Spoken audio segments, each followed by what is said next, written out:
श्रीमहागणाधिपतये नमः। श्रीविष्णुरूपाय नमः शिवाय। शिवाय गुरवे नमः। ॐ नमः चण्डिकाय मृत्युञ्जयाय रुद्राय नीलकण्ठाय शम्भवे अमृतेशाय सर्वाय महादेवाय ते नमः। रामाय रामभद्राय रामचन्द्राय वेधसे रघुनाथाय नाथाय सीताया पतये नमः। श्रीकृष्ण शरणं मम। श्रीकृष्ण शरणं मम। श्रीकृष्ण शरणं मम। महादेव महादेव महादेव। నిష్ఠాగోష్ఠిగా సాగుతున్నటువంటి శ్రీ కాళహస్తీశ్వర మహాత్మ్యము అంతర్భాగముగా ఇవాళ ఐదవ భాగం. నిన్న ఒకటే పద్యంలో మొత్తం సప్తశతిని చెప్పారండి కూర్చొని. ఏమి ఆయన అసలు ఒక్క సీస పద్యంలో మొత్తం సప్తశతి. కొన్ని కబ్ద సప్తశతి ఒక్కటి చెప్పుతున్నారా? ఆ పద్యములో ఆవిడ వీర శృంగార రసం, అటువంటి దుర్గాదేవిని నేను కొలుస్తున్నాను. ఈయన రాసిన ప్రార్థనా శ్లోకాలండి, అవి దాదాపు నిత్య పారాయణ యోగ్యం. ఈ పద్యాల వల్ల మనకు ప్రయోజనం ఏంటంటే, ఏదో సందర్భంలో మీరు స్నానం చేయడానికి వీలు లేకుండా అలాగే పద్యాలు చదువుకోవచ్చు. ఇవి కూడా మంత్ర తుల్యము లేదు, మంత్ర తుల్యము లేదు. కాబట్టి ఆ దుర్గాదేవి, కాళహస్తీశ్వరుడు, భైరవుడు, జ్ఞానప్రసూనాంబ. ఏమి వర్ణించారండి జ్ఞానప్రసూనాంబ? ఇప్పుడు అసలు ఇంకో ఆయన వచ్చారు. ఎందుకని ఇన్నిటి విఘ్న విధ్వంసకారుడైనటువంటి ఆయనే విఘ్న కారకుడు, విఘ్న విధ్వంసకుడు కూడా అయినటువంటి విఘ్నేశ్వరుడిని ప్రార్థన చేస్తాం. ఇప్పుడు ఈయన లోపల దగ్గరికి వెళ్దాం. మహాదేవ్ మహాదేవ్ మహాదేవ్ చెప్పం. ఇది శార్దూలంలో రాశారు. సర్గస్థిత్యపహార కర్మ. ఇది మీకు చాలా చాలా గుంభరంగా రాశారు. సర్గ అంటే సృష్టి, స్థితి పాలన, అపహార లయం. సర్గం అంటే స్థితి, సృష్టి కాదు. సర్గ సృష్టి. అందుకే రామాయణంలో వాటికి సర్గలు అని పేరు చూడండి. అంటే అవి సృష్టి, స్థితి నిలబట్టం, అపహార లయము. సృష్టి స్థితి లయములు. ఈ కర్మ అంటే ఈ పని సర్గ స్థిత్య అపహార కర్మ నవదీక్షావేళ. వీళ్ళు మళ్ళీ కొత్తగా ప్రారంభిస్తున్నారు. ఇప్పుడు కల్పన తర్వాత మళ్ళీ ప్రారంభించాలి కదా. ఒక యుగం అయిపోయింది, ప్రళయం అయిపోయింది, మళ్ళీ ప్రారంభించాలి. మళ్ళీ ప్రారంభం, పునఃప్రారంభం చేస్తున్నారు. ఎవరు? సృష్టి స్థితి సంహారం. ఎవరు చేస్తారు ఈ సృష్టి సంహారం? మీరు గుర్తుచేటి అయితే మంచి మంచి భాష వస్తుందండి. అందుకే దాదాపు నేను ప్రతిపదార్థంగా చెప్తున్నాను. మీరు గమనించారో లేదో, ఎందుకంటే ఒక్కళ్ళన్నా నోట్ చేసుకోపోతారా అని. అది సరే చెప్పండి. నవదీక్షా వేళ బ్రహ్మ. మళ్ళీ చూడండి, మళ్ళీ అలాగే రాయాలి. ఎలాగా? క్రమాలంకారం. సర్గ ఎవరు? బ్రహ్మ. తర్వాత మన ఈయనెవరు? స్థితి ఎవరు? స్వభూ. స్వభూ అంటే విష్ణువు అని అర్థం. అమరకోశంలో ఏం చెప్పారంటే స్వభుర్ విష్ణుర్ స్వభుర్ కేశవో. స్వభు అంటే విష్ణువు, కేశవో మాధవో స్వభు అని అమరకోశం. అందుకే అమరం నెమరకు వస్తే కావ్యాలు ఎందుకు కాలపెట్టన అన్నారు. అంచు వస్తుంది. అమరం అంటే ఏం లేదు మాటలు. ఇప్పుడు దేవతలు అంటానికి మొత్తము ఈ సాహిత్యంలో ఎన్ని మాటలు ఉన్నాయని చెప్పారు. అమర, నిర్జర, దేవ, సుర, అవి మళ్ళీ పద్యంలో రాశారు. అది మీకు తెలుగులో కావాలనుకోండి, గురుబాల ప్రబోధిక. ఈ రెండు మీరు పెట్టుకున్నారంటే బ్రహ్మాండమైనటువంటి వొకాబులరీ. ఇప్పుడు మామూలుగా దేవతలు అని అనుకోండి, మరి ఒకరెక్కడ లేదు, అన్ని దేవతలు అంటే జర అన్ని మిష అవన్నీ వచ్చేస్తారు. కాబట్టి స్వభూ అంటే విష్ణువు, ఈయనెవరు స్థితి. మరి అపహారము ఫర్గు, ఫర్గ అంటే శివుడు. సృష్టి స్థితి సంహార, సృష్టి స్థితి సంహారాలకి వీళ్ళ ముగ్గురు పూనుకున్నారు. మరి పూనుకునేటప్పటికి విఘ్నాలు వస్తాయి కదా. మన పునఃప్రారంభించాం, విఘ్నాలు రావు. ఆ విఘ్నాల్ని అధిరోహించడానికి విఘ్నములకు ఈశ్వరుడైనటువంటి వాడిని విఘ్న తంత్రుని, విఘ్న నాశకుడిని, విఘ్న విధ్వంసకుడిని ప్రార్థన చేయాలి. ఆయన్ని చేస్తున్నారు. విఘ్నము లేక సాగుటకు, అది విఘ్నము లేక సాగుటనకై ఈ నవదీక్ష కొత్తగా దీక్ష వీళ్ళు ప్రారంభించిన ఆ దీక్ష మళ్ళీ కొత్త కలిపారు. ఈ విగ్రహ దీక్షలు పోవడం కోసం వాళ్ళు ఏం చేశారంటే, విగ్రహం లేకుండా ఉండటం కోసం వాళ్ళు విగ్రహం లేకుండా ఉండడానికి ఈయన్ని ప్రార్థన చేశారు. ఎవరిని చెప్తున్నారు? క్రియా దౌర్గత్యంబున అది తత్క్రియా దౌర్గత్యం వదల్చి తత్క్రియ అంటే వీళ్ళు చేసేటువంటి సృష్టి స్థితి సంహార క్రియలకు ఆ దౌర్గత్యము అంటే దుర్గతిపాలు, దుర్గతి అంటే విఘ్నం, దాన్ని అదల్చి అంటే పోగొట్టి, దాన్ని బదల్చి అంటే వీళ్ళకి ఈయన సృష్టి హాయిగా చేసుకున్నాడు, ఈయన స్థితి హాయిగా చేసుకున్నాడు, ఈయన సంహారం హాయిగా చేసుకున్నాడు. సృష్ట్యాదో బ్రహ్మణ సమ్యక్ పూజితో గణనాయక సదేవ్ పార్వతీ పుత్ర రుణనాశంకరోతు మే. ఆ సృష్టి యాదవులో ఆయనకు ఉన్నటువంటి విఘ్నాలు పోగొట్టడానికి ఈయన గణనాయకుడిని ప్రార్థన చేశాడు. కాబట్టి ఇలాగే వీళ్ళు ఈ స్థితిలోను ఈ ఈయన సంహారంలోను ఈ ఆ విఘ్నాలని అదల్చి అంటే పోగొట్టి సంస్మరణ మాత్రం సంస్మరణ మాత్రం ప్రాప్తి కావించు దుర్నిర్గచ్చుడు. సంస్మరణం, ఆయన్ని స్మరిస్తే చాలు. గణపతయే నమః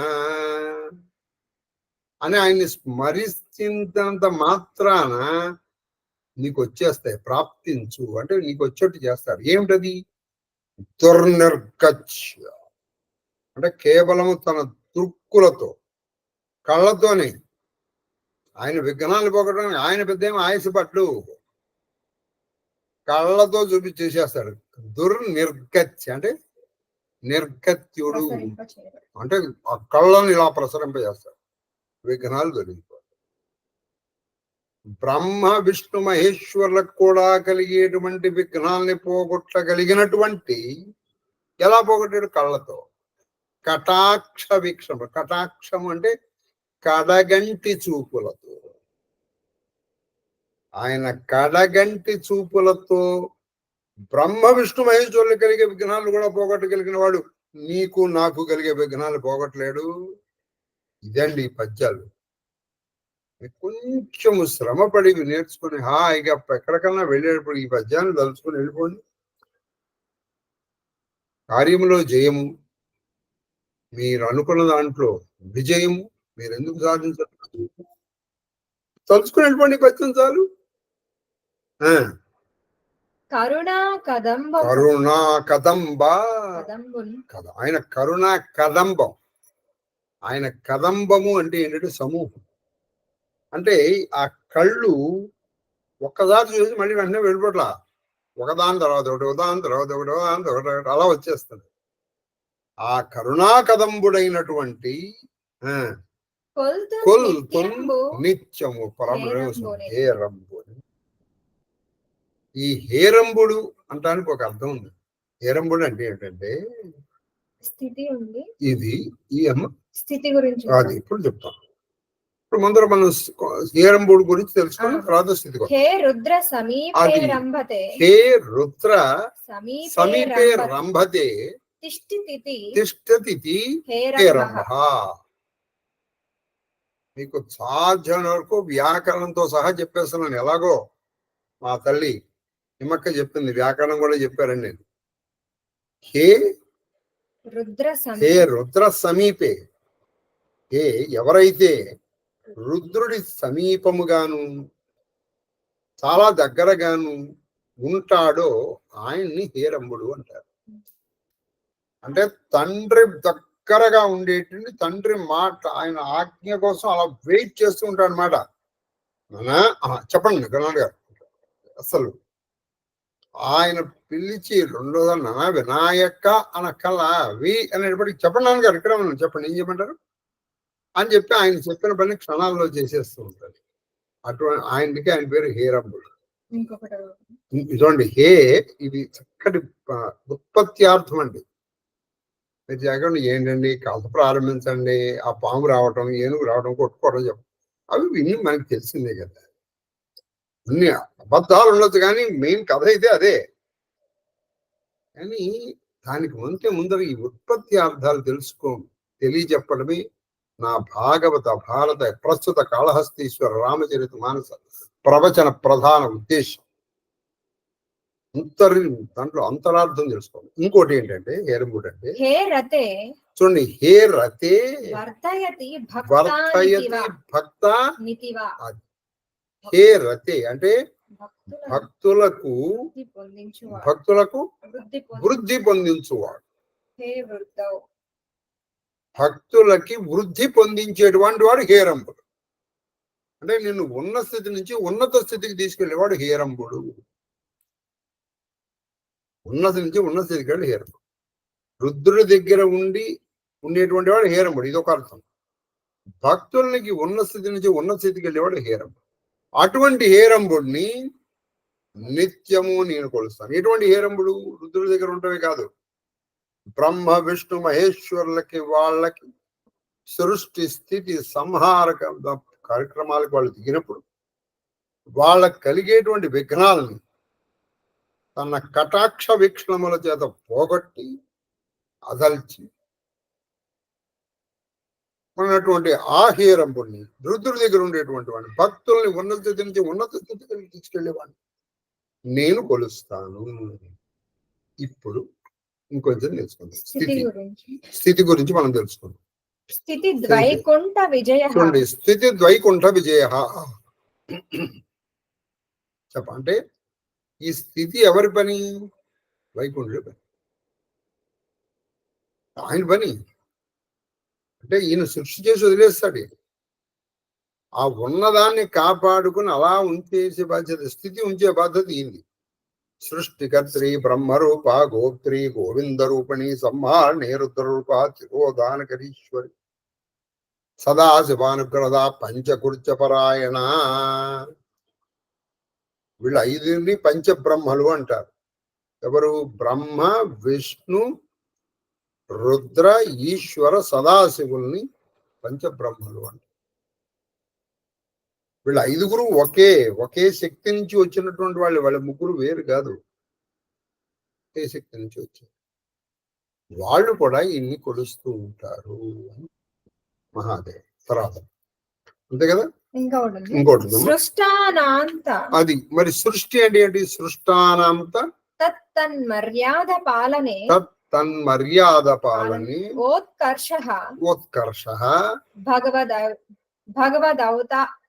భగవదవతార రైర్జగత్పాలన భగవదైరై జగత్ జగ జగత్పాలన జగత్పాలన మిత్యర్థః మిత్యర్థః స్థితిస్థానం భగవదవతారైర్జగత్పాలన జగత్పాలన. అంటే భగవంతుడు అవతారములు ఎత్తి ఈ సృష్టిని స్థితిలో ఉంచుతాడు. ఆయన అవతారాలు ఎత్తాలని ఇదే కారణం. ఆయన అవతారాలు ఎందుకు ఎత్తుతాడంటే ఈ ఈ రాక్షసులు వాళ్ళు ఏం చేస్తారు, సృష్టికి విఘాతం కలిగించేస్తారు. అందుకే ఇప్పుడు చూడండి, ఎప్పుడు రాక్షసుడు సూర్యుడు నాడు ఆయన వెలగనివ్వరు, చంద్రుడు ఆయన సమయానికి రానివ్వరు, గాలి సరిగా ఉండేవారు. నాకు ఇంత తాపం ఉండకూడదు, అంటే వేసవికాలంలో తాపం ఉండదు. అంటే ప్రకృతిని తన ఇచ్చిన జనక వీళ్ళు దాన్ని ఏం చేస్తారు, దాన్ని శాసించడం ప్రారంభం. అప్పుడు భగవంతుడు అవతారం ఎత్తి ఆ ప్రకృతి శక్తులకి ఆటం కలిగించే వాళ్ళు తొలగిస్తారు. అంతే. ఇప్పుడు మనం కూడా అంతే. మీరు ప్రకృతికి అనుగుణంగా వెళ్ళండి, ఏమీ కాదు. కొంచెం ప్రకృతికి అనుగుణంగా అదనం మహాదేవ్. తర్వాత ఇదిగో కందపద్యం. ఇప్పుడు ఇలా ఈయన ఇష్టదేవతల్ని ప్రార్థన చేసడం అయిపోయిందండి. ఇప్పుడు ఈయన ఎవరిని ప్రార్థన చేస్తున్నారంటే గురువు గారు. ఈ రీతి ఇష్టదేవ సమారాధనమాచరించి అంటే నాకు ఇష్టలైనటువంటి ఎవరెవరు నేను ప్రార్థన చేశాడు గుర్తుందా?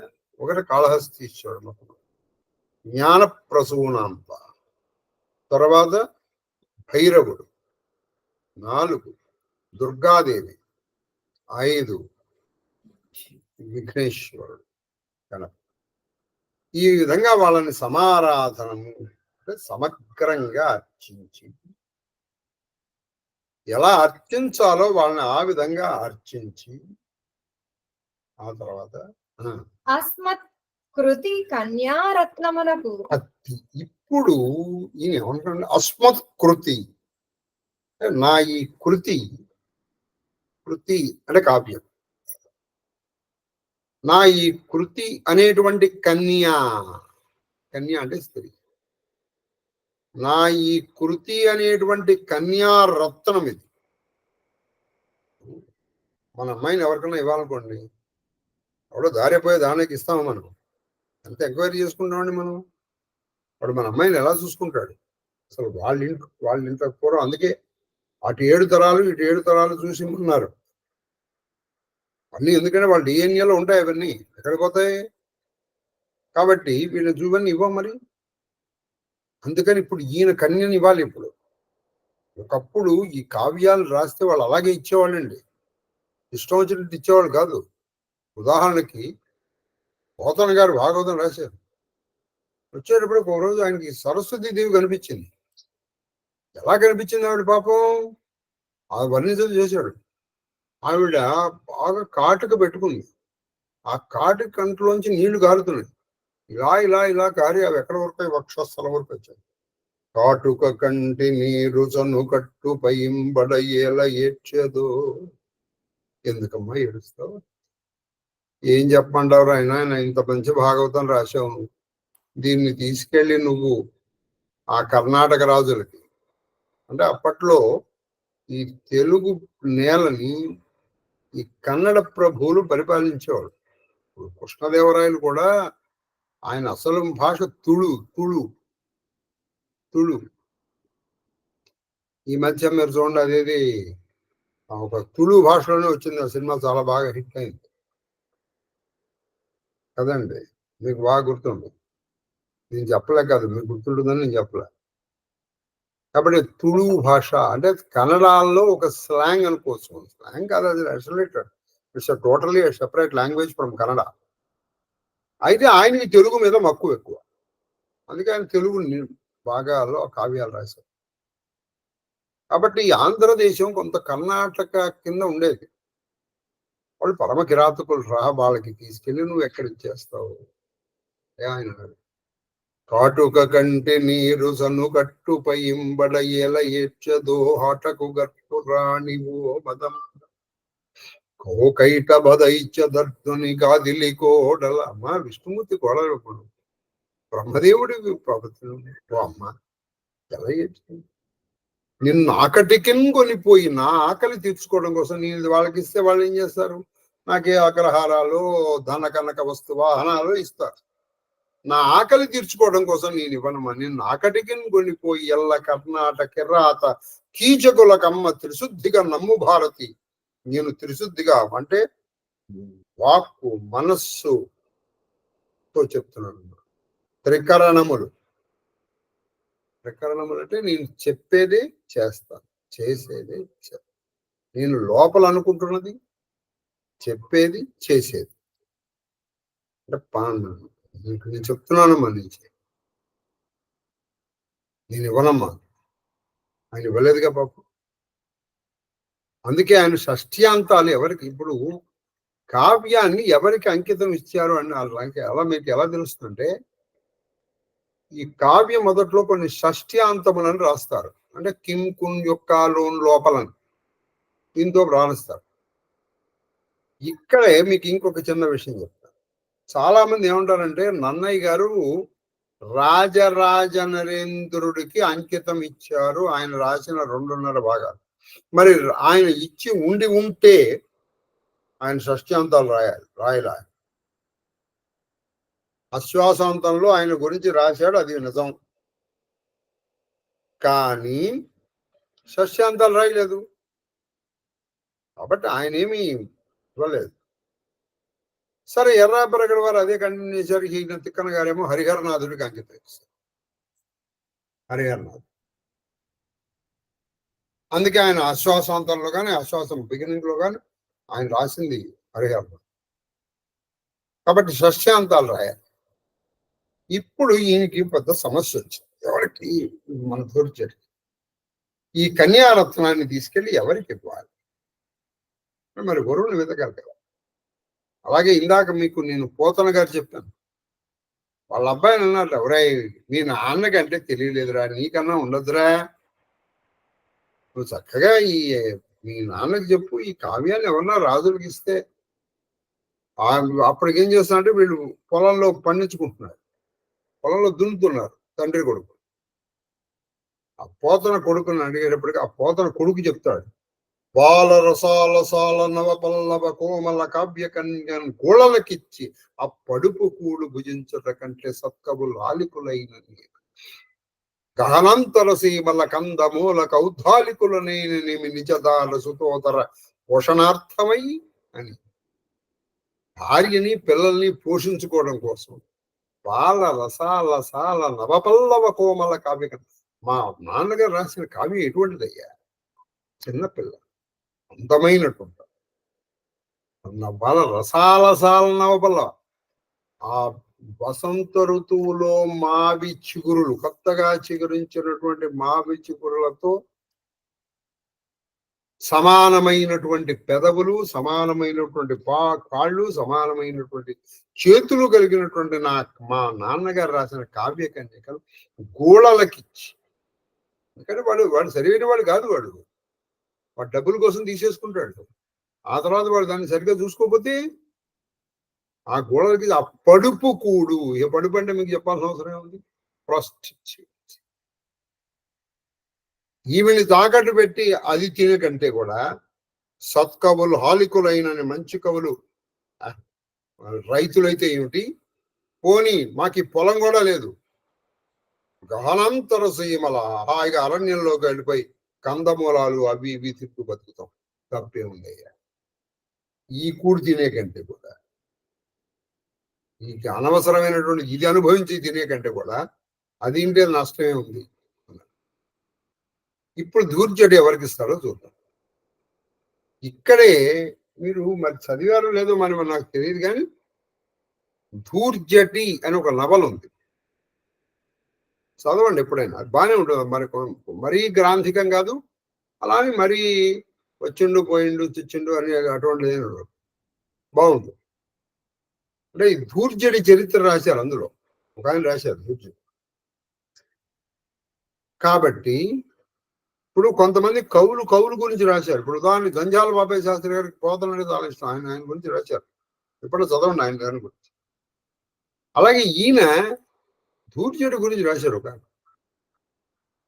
ఈ కృష్ణదేవరాయలకి ఈయనకి ఒక స్టేజ్ లో పళ్ళ, ఈయన మొత్తం లేడు, మధ్యలో వచ్చేసాడు. ఈయన ఆస్థానాన్ని వదిలేసి ఈయన రావడం జరిగిపోయింది. దానికి కారణం ఏంటంటే, ఎప్పుడు అంటే ఇది కారణమని మనం ఇదబిద్ధంగా తెలియదు, కానీ కృష్ణదేవరాయల సమయంలో ఇది బాగా ఉంది. ఎందుకంటే కృష్ణదేవరాయలకి గురువు కాదు కానీ గురుతుల్యుడు ఉన్నాడు, ఒక ఆయన తాతాచారు. ఆయన పరమ వైష్ణవుడు, అసలు ఆయన శివులు అంటే పడదు. అందుకే ఆయన తెనాలి రామలింగాన్ని కూడా రానివ్వరు, అసలు సాధ్యమని వాడు ఉన్నంత వరకు రానివ్వరు. ఎందుకని దానికి కారణం ఏంటంటే, ఈయన పేరు తెనాలి రామలింగడు. ఈయన పేరు, ఆ లింగ శబ్దాన్ని ఆయన భరించలేకపోయాడు తాతాచారు.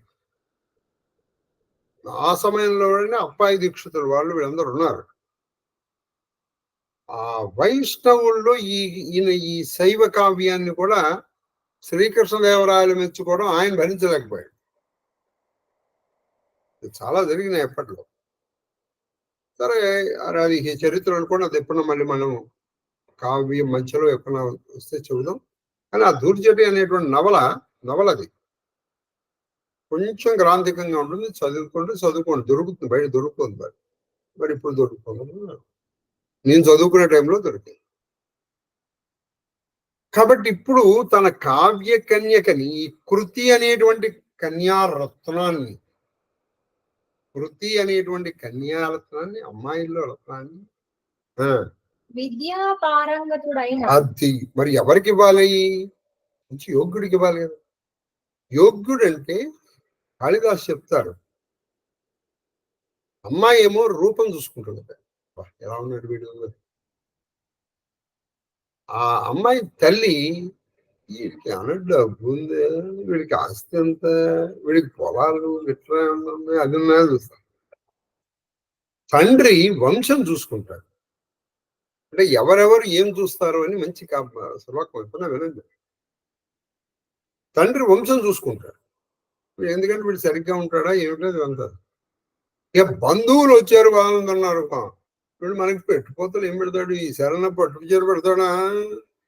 కిందటి సారి వాళ్ళ అబ్బాయికి పెట్టాడు, పట్టు చీర పెట్టలేదు, కానీ వాళ్ళకి పెట్టాడు.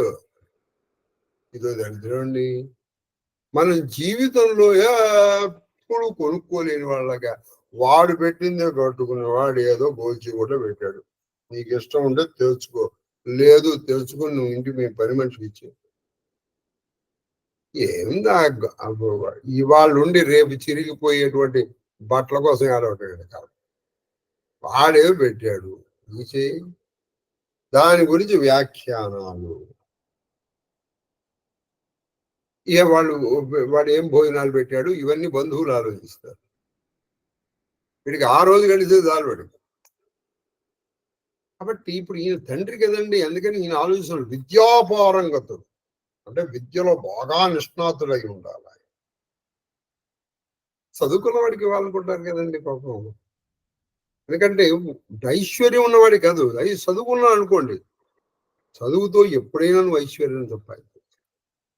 నీ ఐశ్వర్యం నిలకడ కాదు, అది వాళ్ళు ఉండొచ్చు, రేపు పోవచ్చు. కానీ హర్తకు కాదు గోచరం అహర్నిశములు సుఖపుష్టి చేయు సత్కీర్తి ఘటించు అంటాడు భర్తృహరి. దొంగలు దోచుకోలేనిది, నువ్వు ఇచ్చినా నీకు తరగంది ఏదైనా ఉంటే అది విద్య. కాబట్టి ఇటువంటి విద్యా పారంగతుడైన వాడు ఎవరా అని చూశాడు. చూసి విద్యాపారంగతుడైన వరుని పరికించి మదిని ఇప్పుడు చూశాడు. ఏం చూశాడు? అది వెతకాలి కదా, మరి ఏమన్నా దొరుకుతాడేంటి? వెతకాలి, చూశాడు. ఇది దొరికితే మరి వీడు విద్య ఇలా ఉందా, ఈ విద్య ఎంతవరకు పనికి వస్తుంది? ఇప్పుడు వాడికి చోరకాళ్ళలో విద్య ఉంది అనుకోండి, అది ప్రమాదకారి. కాబట్టి ఈ కృతిని ఎవరికి ఇవ్వాలి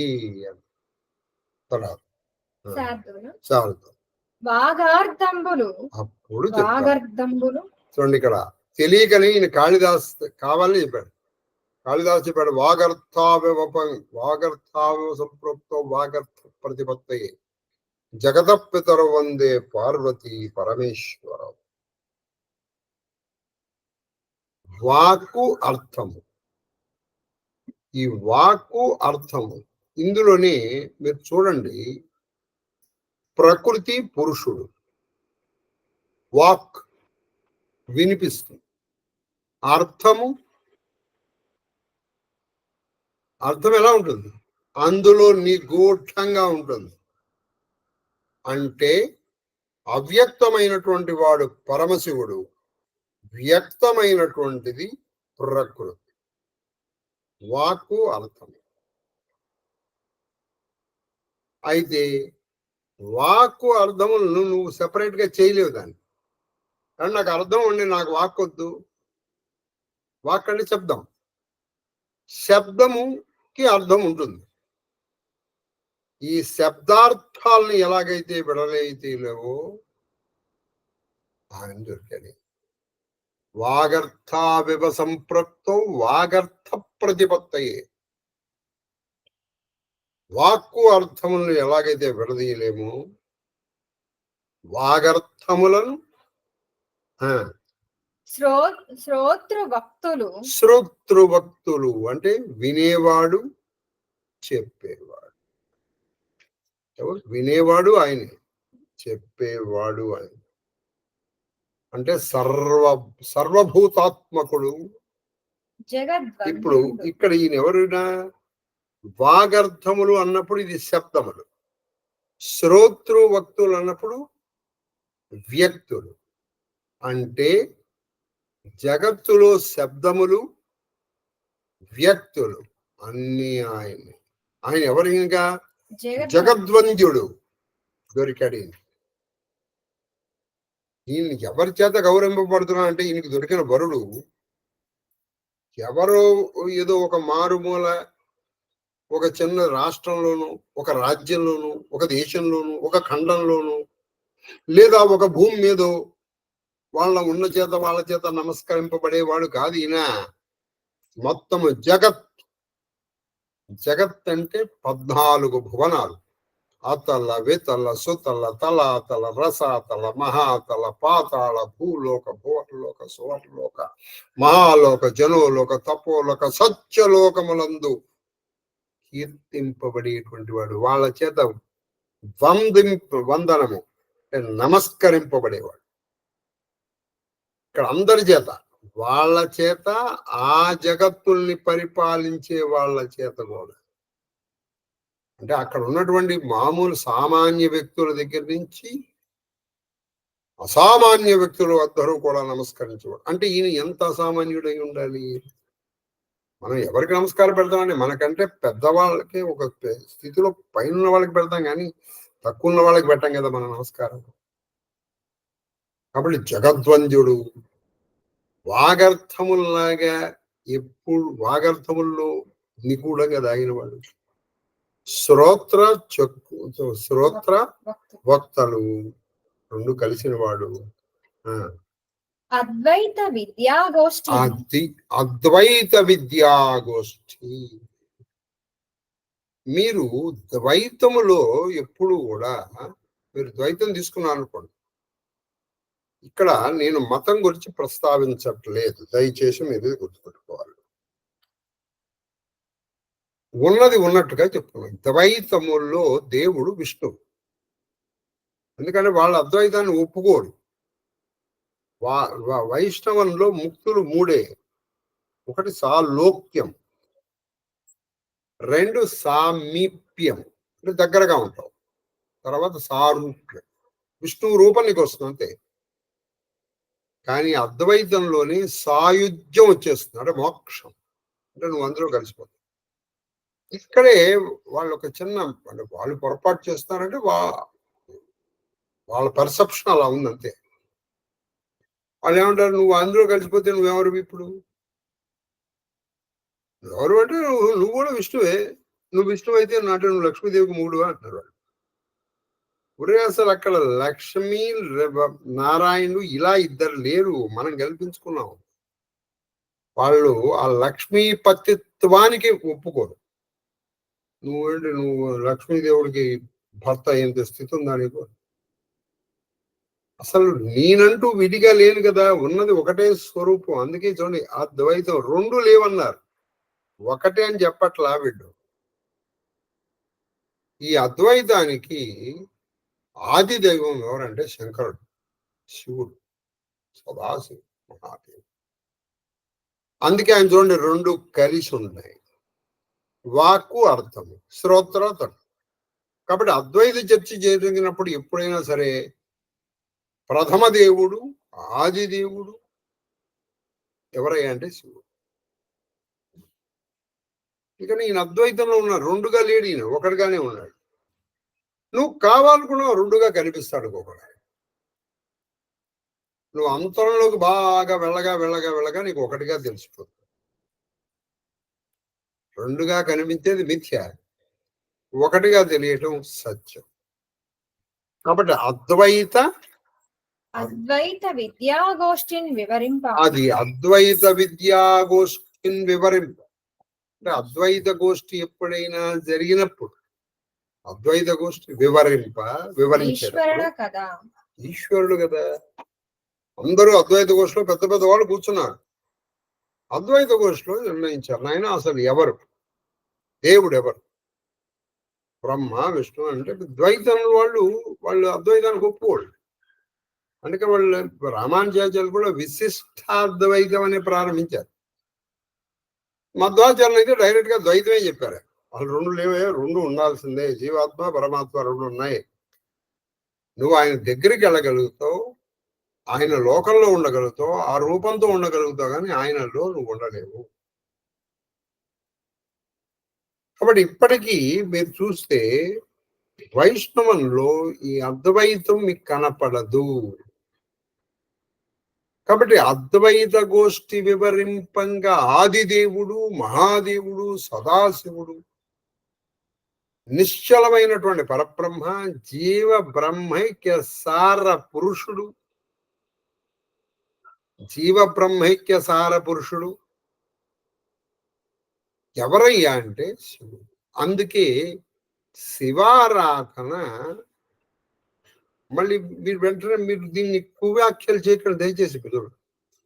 ఖచ్చితంగా కర్రచరణములతో ఉన్నటువంటి విష్ణు ఆరాధన కంటే శివ ఆరాధన ఒక మెట్టు ఎక్కువ. అలాగే సార్ అయితే ఇవాళ నుంచి మా ఇంట్లో ఉన్న విష్ణు విగ్రహాలను పడేయకండి. అలా కాదు, అవి కూడా సంపాదించవచ్చు, అక్కడ కూడా మీరు మోక్షం సంపాదించవచ్చు. చైతన్య ప్రభు సంపాదించలా? ఇక్కడే మన చైతన్య ప్రభుకి శంకరాచార్యుల వారి మతాలకి భేదం ఉందని కొంతమంది అభిప్రాయం. భేదం లేదు, అదే పాపం సమన్వయం చేయలేదు, పాపం ఇబ్బంది పడిపోతున్నాడు ఒక ఆయన మహానుభావుడు, ఆ సామవేదం. చైతన్య ప్రభు ఆయన సాకార స్వరూపాన్ని రాశారు. ఆయన శంకరాచార్యులు వారు నిర్గుణ పరబ్రహ్మ గురించి ప్రతిపాదించారు. ఈ రెండు ఒకటే. సాకారము నువ్వు చెయ్యగా చెయ్యగా చెయ్యగా అసలు ఆకారమే లేనటువంటిది. ఇప్పుడు మీకు నేను అనేక మార్లు మళ్ళీ చెప్తున్నాను, సాకారమునకు నిరాకారానికి తేడా ఎక్కడ వస్తుందంటే, నిరాకారుడు సాకారుడు కొలిచేది ఒకళ్ళనే. ఈ సాకారం భక్తిలో అంటే అదే భక్తిగా ఉన్నటువంటి వాడికి వ్యక్తులు వస్తువులుగానే కనిపిస్తాయి. అంటే ఇప్పుడు ఉదాహరణకి మీరు ఆ తిరుపతి వెళ్తే అక్కడ 9 అడుగుల 9 అంగుళాల మూర్తి, ఊరి వెళ్ళేటప్పటికి అక్కడ ఒక దారువుతో చేయబడినటువంటి మూర్తులు మాత్రమే జగన్నాథుడని కనిపిస్తుంది. ఆ పక్కకి రాగానే ఫినిష్. ఇప్పుడు నిరాకారంలో ఉన్నటువంటి వాడికి ఆ మూర్తులలో ఉన్న చైతన్యమే ఈ ప్రపంచంలో వ్యాపించింది. అప్పుడు ఆయన కూడా ప్రపంచం కనిపిస్తుంది. అందుకే ఈయనకి అంబోధి, కలడంబోధి, కలడు గాలి, కలడు ఈ లోపల ఉన్న కళను చూస్తున్నాడు ప్రహ్లాదుడు, ఆ పైనే చూస్తున్నాడు ఈయన. ఇంతే నిర్గుణానికి సాకారానికి తేడా. కాబట్టి మీరు రామచరితమానస్ మహాదేవుడి వల్ల పూర్తి అవ్వాలి కానీ బాగా ప్రతిపాదన చేశారు అందులో. సగుణ సాకార స్వరూప ఆరాధన మిమ్మల్ని మోక్షానికి చేర్చేస్తుంది అని నిరూపించారు అందులో. వాళ్ళిద్దరి మధ్య ఒక వాదన జరుగుతుంది, నిర్గుణ పరబ్రహ్మే మోక్షానికి వస్తుంది. అందుకే మీకు రామచరితమానస్సులో రామాయణాన్ని ఆ ఊరికి అడ్డు పెట్టుకున్నారు. మీరు అంత వివరంగా ఏమి ఉండదు రామాయణం. సుందరాకాండ మొత్తం ఒక 5-6 దోహాల్లో పూర్తి చేశారు. కాబట్టి ఆ నిర్గుణము సాకారము రెండు ఒకటే. ఇవి రెండు, they are not two separate entities. నీకు ఇది తెలియగా నీకే అర్థమైపోతుంది. అది ఎలా అవుతుందంటే ఇప్పుడు ఈయన తర్వాత తెలుస్తాడు కొన్నింటి స్వానుభవము, అనుభవైకమూర్తి. నీకు అది అనుభవంలోకి రావాల్సిందే, నువ్వు చెప్పలేవు. నేను ఇంత పూర్వం ఎన్నోసార్లు చెప్పుకున్నట్టు అది బాధ కావచ్చు, భయం కావచ్చు, భయం కావచ్చు, లేదా భక్తి కావచ్చు, లేకపోతే సంతోషం కావచ్చు. అబ్బా నేను ఆ లడ్డు తినాలని ఎంత బాగుందండి, ఎంత బాగుంది. అది నీకు చెప్పాలంటే నువ్వు తింటే నీకు అర్థం. మామిడి పండు ఎంత బాగుందంటే ఎంత బాగుంది చెప్పు. ఒక ఎగ్జాంపుల్ నీకు అనుభవంలోకి వచ్చిందా లేదా? వచ్చింది. చెప్పు, మాటలు లేవు. ఇక్కడే నీకు తెలిసిందే అనుభవం రావట్లేదు. ఒక పరమ ప్రకృతి విషయం అనేది నీకు అర్థంగా మాటలలో చెప్పలేకపోతే.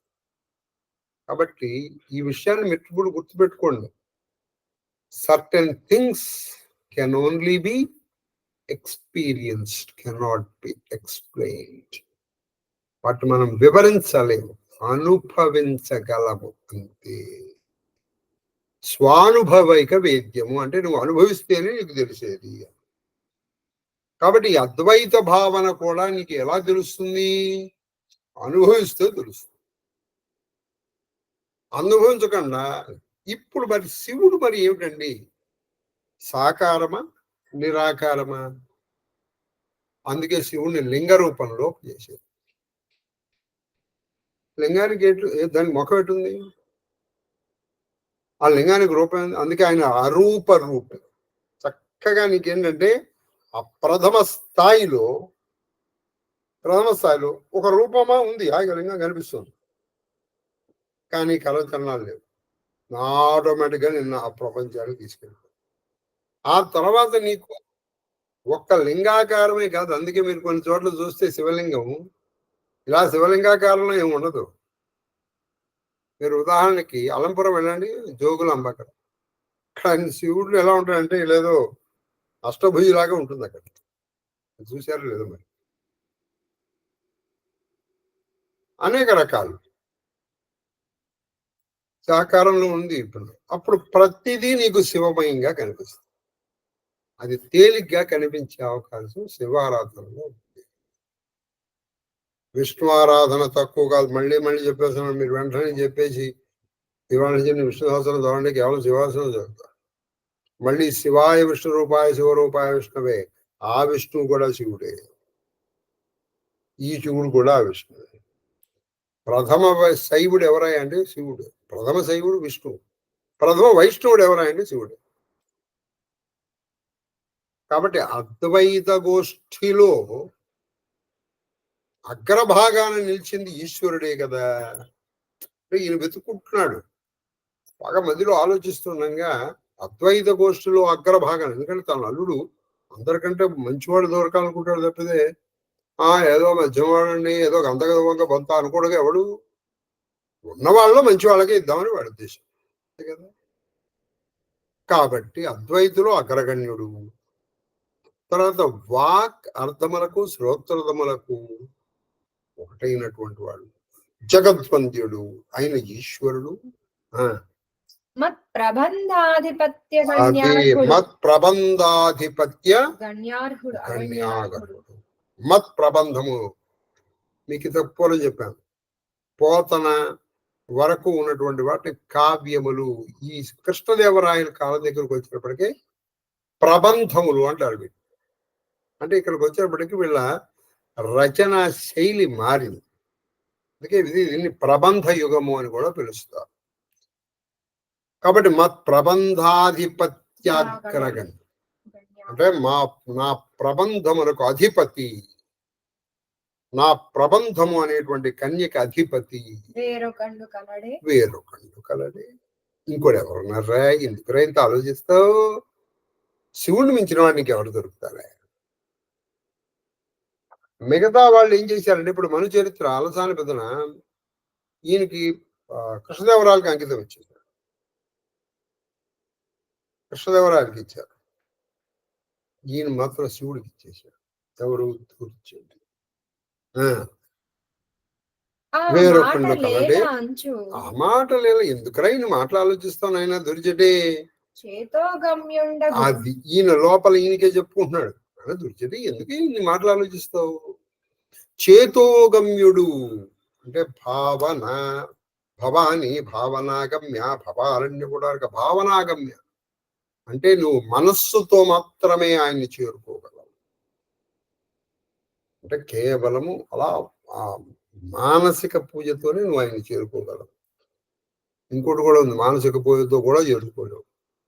నువ్వు ప్రయత్నం చేయగా ఆయన దయని మీద ఉండాలి. చేతోగమ్యుడు, చేతో అగమ్యుడు అని కూడా చెప్తున్నారు. అంటే భావనాగమ్యుడు, భావన అగమ్యుడు. భావనాగమ్య, భావన అగమ్య భావన. కాబట్టి నా మనస్సుతో మాత్రమే చేరుకోగలిగిన అంత ఎత్తులో ఉన్నాడు ఆయన. అటువంటి ఆయనకి కాళహస్తిపతి నాథునిగా సమర్థించితే నిర్ణయానికి వచ్చేశాను. కాళహస్తిపతి ఈ కావ్య కన్యకు నాథునిగా నేను సమర్థించానంటే నిర్ణయానికి వచ్చేసాను. ఈయనకి ఇచ్చేస్తాను, ఈయనకి నిర్ణయానికి ఇచ్చేసాను. అంటే వరుడుకున్న లక్షణాలు ఏమిటి? వాగర్థముల్లో ఉండేటువంటి వాడు. అంటే వాక్ స్వరూపము ఆయనే, అర్థము ఆయన, శ్రోత్ర ఆయనే, వక్త ఆయన, జగద్వంద్యుడు ఆయన అద్వైత గోష్ఠిలో అగ్రగణ్య. కాబట్టి ఇన్ని గుణాలు ఉన్నటువంటి ఆయన కంటే నాకు ఇంకా గొప్పవాడు ఎవరు దొరుకుతారయ్యా? ఇన్ని గుణాలు ఆయన కంటే కూడా నాకు ఎవడు దొరుకుతాడు అనుకున్నాను. కాబట్టి నేను నిర్ణయం చేశాను. ఒకప్పుడు తల్లిదండ్రులు నిర్ణయించేవాడు, అలాగే ఇప్పుడు పుస్తకాల్లో వీళ్ళు నిర్ణయించి వీళ్ళు చెప్తే వీళ్ళు అలాగే అంటున్నారు. అది కాబట్టి నేను నిర్ణయం చేశాను, నా కావ్య కన్యకి కాళహస్తిపతిని నాథుడిగా నిర్ణయించి ఇచ్చేయడమే ఉంది. తర్వాత ఉత్పలమాల. ఇప్పుడు తర్వాత పలమాల నిర్ణయం చేశాడు. ఇప్పుడు ఈయన తన కూతురుని ఎవరికి బాలో కూడా నిర్ణయం చేసుకున్నాడు. ఎవరు? దూర్జటి. నిర్ణయించుకున్న దూర్జటి ఈ శుభకావ్య పోయిందా? ఏదో సౌండ్ వచ్చింది. ఈ శుభకావ్య రత్నమునకు ఈశునధీశుని చేసిన చూసారా? ఈయన ఎవరు? మొదట అనుకున్నాడు కదా, నా కావ్య కనుక బాగా విద్యాపారకుడు ఉండాలని. మరి ఈయన విద్యల్లో బాగా ఉన్నాడంటే ఎవరినైనా ఆయన కాకపోతే ఇంకెవరున్నారా? ఈశాన సర్వజ్ఞానమీశ్వర సర్వభూతానాం బ్రహ్మాధిపతిర్ బ్రహ్మణోధిపతిర్ బ్రహ్మా శివో మే అస్తు సదా శివో. అన్ని విద్యలకి ఆయనే కదా అధినేత. పైగా కాళహస్తిలో ఉన్నది దక్షిణామూర్తి స్వరూపం. దక్షిణామూర్తి అంటే ఎవరు? అన్ని విద్యలకి అధినేత ఆయన. అధీనంలోనే మొత్తం అన్ని విద్యలు. కాబట్టి ఆయన విద్యాపారకుడు. ఆయన విద్యాపారకుడు, విద్యాప్రదాయుడు కూడా. విద్యప్రదుడు. విద్యను ఇవ్వగలడు. విద్యను ఎందుకు ఇవ్వగలడు? ఆయన దగ్గర విద్యలన్నీ ఉన్నాయి కాబట్టి దక్షిణామూర్తి విద్యాపారకుడు, అద్వైతములో గొప్పవాడు, జగద్వంద్యుడు, వాక్కులోను అర్థములో ఉన్నవాడు, శ్రోత్ర తొక్కుల్లో ఉన్నవాడు. ఈయన్ని ఈశుని అధీశునిగా చేసి ఈ శుభకావ్యమును శుభ మంచి. కాబట్టి ఇది వింటే శుభములు, ఇది అంటే శుభం. ఈ శుభమైనటువంటి ఈ కావ్య కన్యకని ఈశ్వరుని అధీశుడిగా అంటే భర్తగా చేస్తే మహాదేశిక సార్వభౌముడు, ఆహా, మహాదేశిక సార్వభౌముడు మద్యం ప్రమదంబోచన. మహాదేశిక సార్వభౌముడు అంటే దేశిక అంటే గురువు. మహాదేశిక సార్వభౌముడు గురువుల్లో కల్లా గొప్పవాడైనటువంటి మదిన్ ప్రమదంబు ఉంది. చాలా మనసులో సంతోషించాడు. సంతోషించి ఇక్కడే ఆయన ఒక శ్లేష రాశారు. గురువు గారు చాలా సంతోషించారు. ఎవరు గురువు గారు? ఈయన గురువు గారు. ఎవరు గురువు గారు? ధూర్జటి గురువు గారు. ఆహా, నువ్వు కావ్య రాస్తే బాగుందనుకుంటే ఆ కావ్యాన్ని, ఆ కావ్య కన్యని నువ్వు ఎవరికి ఇవ్వాలో నిర్ణయించుకున్నావు చూడు, ఆయన ఇంకా గొప్పవాడయ్యా బాగా అని ఆయన చాలా సంతోషించి ధూర్జటి పిలిచాడు ఆయన్ని. అది ఇది ఒకటి. ధూర్జటి అంటే శివుడు. ఇక్కడ ఏమి శ్లేష రాశాను? మహాదేశ సార్వభౌముడు ఆయన ఎవరు? సదా శివ సమారంభాం వ్యాస శంకర మధ్యమాం.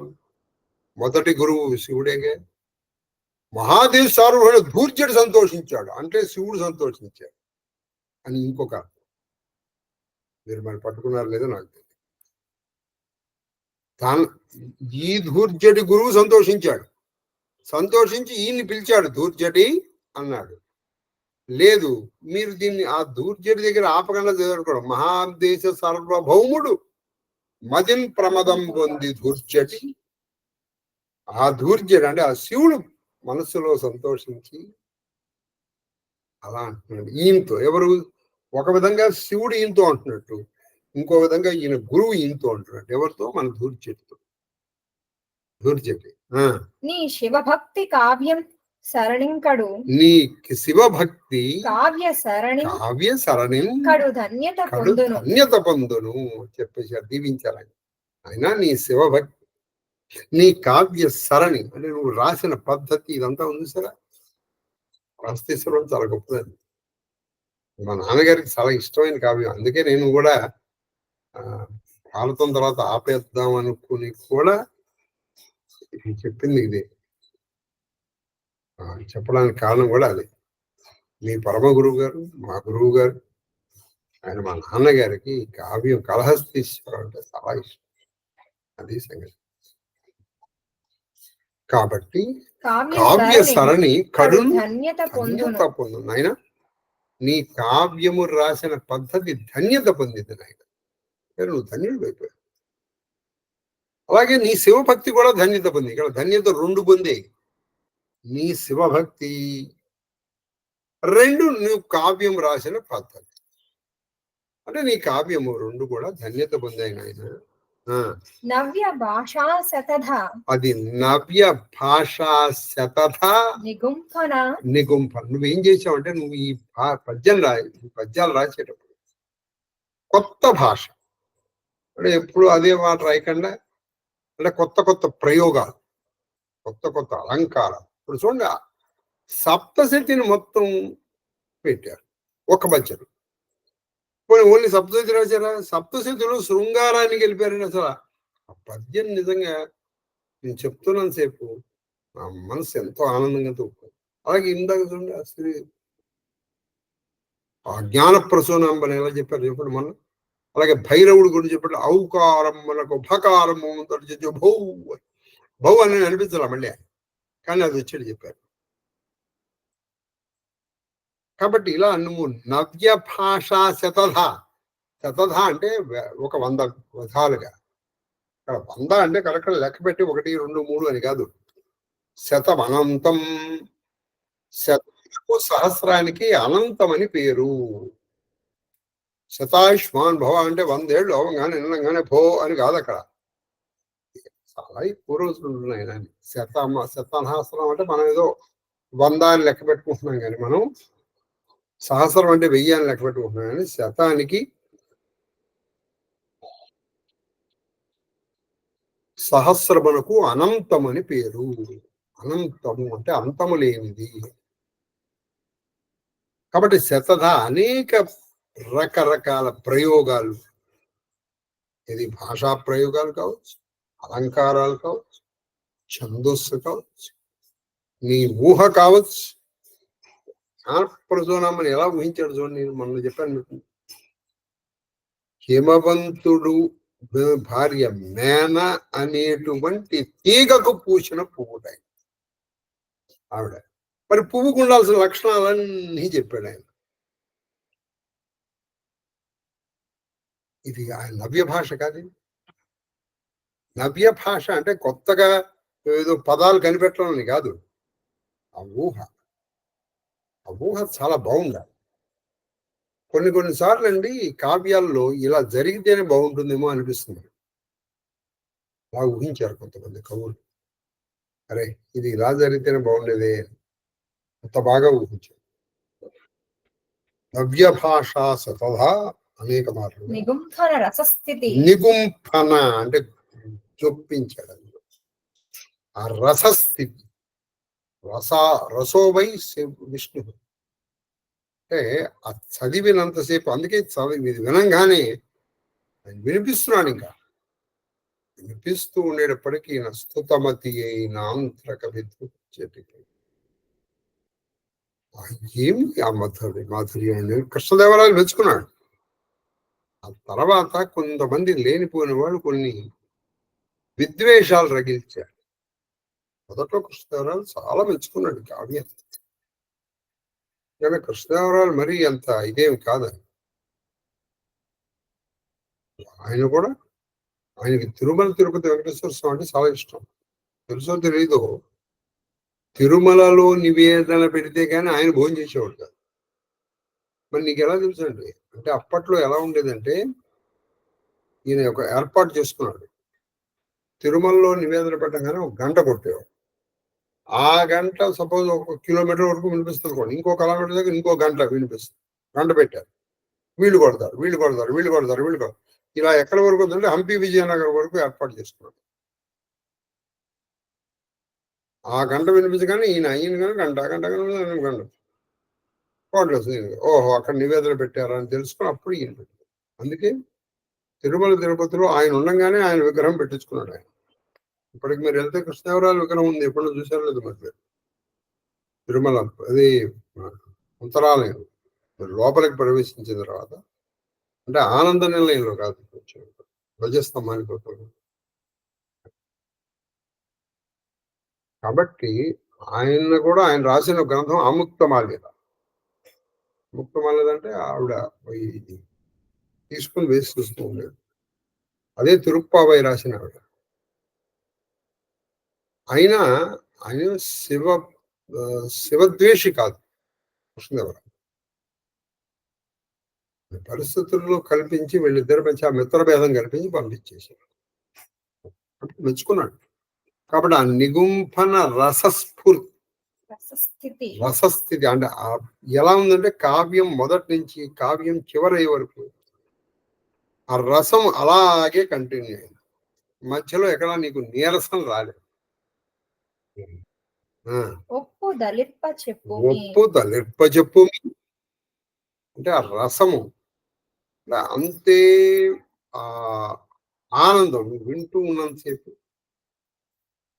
నువ్వు చదువుతున్నంతసేపు, నువ్వు వింటున్నంతసేపు, లేదా నువ్వు చదువుతున్నంతసేపు ఆ రసభంగం ఎక్కడా కలగకూడదు. అబ్బా ఇక్కడ బోరింగ్ గా ఉండకూడదండి, అదనమాట. రసభంగం అంటే ఇక్కడ బోరింగ్ ఉండదు అలా అనిపించకుండా, నీకు రసభంగం కలగకూడదు ఎక్కడ. కాబట్టి అలాగే నవ్య భాష ఉండాలి. భాష మళ్ళీ మీరు కాళహస్తీశ్వర మహత్యం తీసుకున్నారనుకోండి, ఆ మంచి పదాలు ఎంతో నిగూఢమైన. ఇప్పుడు ఆయన షష్ట్యాంతాలు రాస్తారండి, మొత్తం శ్రీచక్రార్చన రహస్యం పెట్టారు. షష్ట్యాంతాల్లో శ్రీచక్ర రహస్యం పెట్టారు. కాబట్టి నవ్య భాష అనేక మార్లుగాను, అలాగే రసం, ఇవన్నీ నీ కావ్యంలో ఉండేటట్టుగా చెప్పు నాయనా అని ఆయన గురువు గారు. ఎవరు గురువు గారు? మన దూర్జటి గురువు గారు ఈయనకి ఆజ్ఞాపన చేశారు. సంతోషం పొంది నువ్వు ఈశ్వరికి ఆధిపత్యం లేదా డైరెక్ట్ గా శివుడే చెప్పాడు ఆ దూర్జటే చెప్పాడు అని కూడా నువ్వు అనుకున్నా తక్కువ. అది తర్వాత టైం అయిపోయింది. ఇవాళ మనం 3 పద్యాలు చెప్పాం. ఇక రామ్ జగన్నాథ్ చెప్పలేదు. సరే, నేను మా అమ్మాయి గారు వంటికి వచ్చాను. అయిపోయింది దాదాపు మన ప్రార్థన అయిపోయింది. ఒకసారి రేపు లేకపోతే ఎల్లుండి నుంచో షష్ఠ్యాంతాలు ప్రారంభం. షష్ఠ్యాంతము అనగా ఎవరికి మనం ఈ కావ్యాన్ని అంకితం ఇస్తామో వాళ్ళని పొగుడుతూ కొన్ని పద్యాలు రాస్తారు.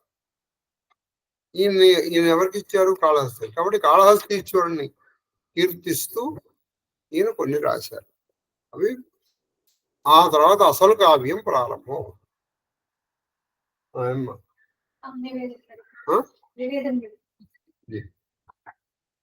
నువ్వు పెడుతున్నావా లేదా చిన్నక్క పెడుతున్నాడు?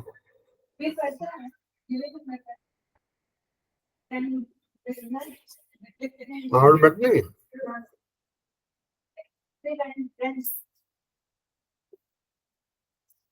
ఆవిడకి అక్కడ కింద కూర్చోలేదు మామిడి ఇదివే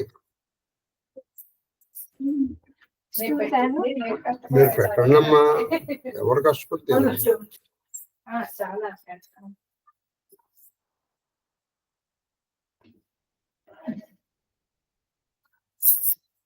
ధూపమాఘ్రాపయామి.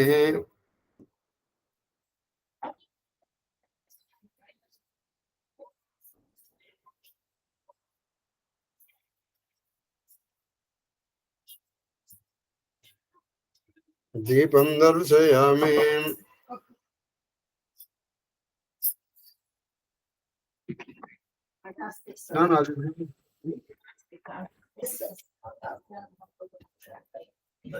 దీపం దర్శయామి. ధూపదీపానంతరం సుధాచమనీయం సమర్పయామి.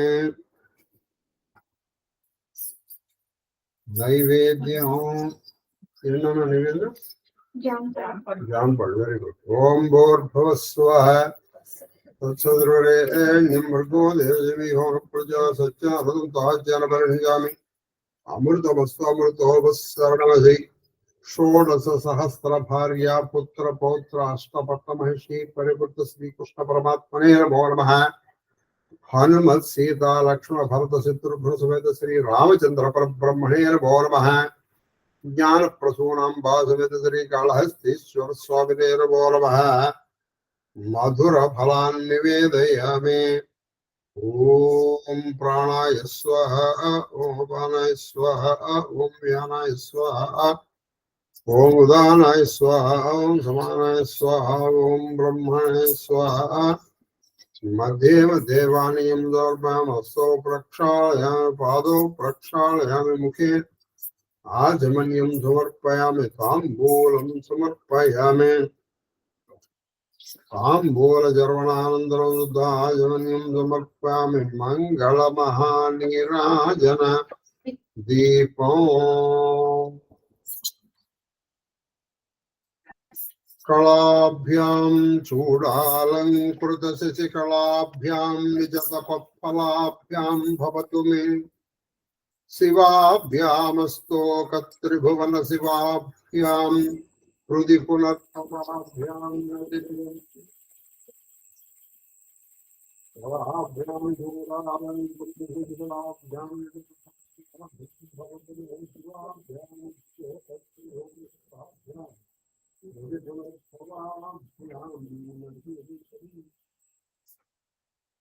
ఆనంద మంగళ కర్పూర నీరాజన దీపం దర్శయామి. నీరాజనానంతరం శుద్ధ ఆజమన్యం సమర్పయామి. నమస్కరోమి. హర నమః పార్వతీపతయే.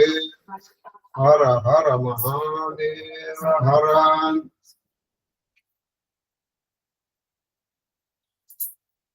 రామాయ రామభద్రాయ రామచంద్రాయ వేదసే. రఘునాథాయ నాథాయ సీతాయ పతయే నమః. చామరం విజయామి. స్వస్తి ప్రజాభ్య పరిపాలయంతాం న్యాయేన మార్గేణ మహిషాః బ్రాహ్మణేభ్యः శుభమస్తు నిత్యం. లోకా సమస్తా సుఖినో భవంతు. కాలే వర్షతు పర్జన్యః పృథివీ సస్యశాలినీ తేజోయం శోభరహితో. బ్రాహ్మణా సంతు నిర్భయాః పుత్రాः పుత్రः సంతు పౌత్రిణః. అధనా సదనా సంతు జీవేమ శరదాం శతం మాం సహ కుటుంబం వారం రక్షन्तు సర్వే జనాన్ రక్షन्तు సర్వ శివ పరివారస్య ధర్మబద్ధ మనోరథ. కరోనా నివారణోస్తు అధర్మస్య నాశోస్తు ధర్మస్య విజయోస్తు. సర్వం శ్రీకృష్ణ చరణారవింద అర్పణమస్తు.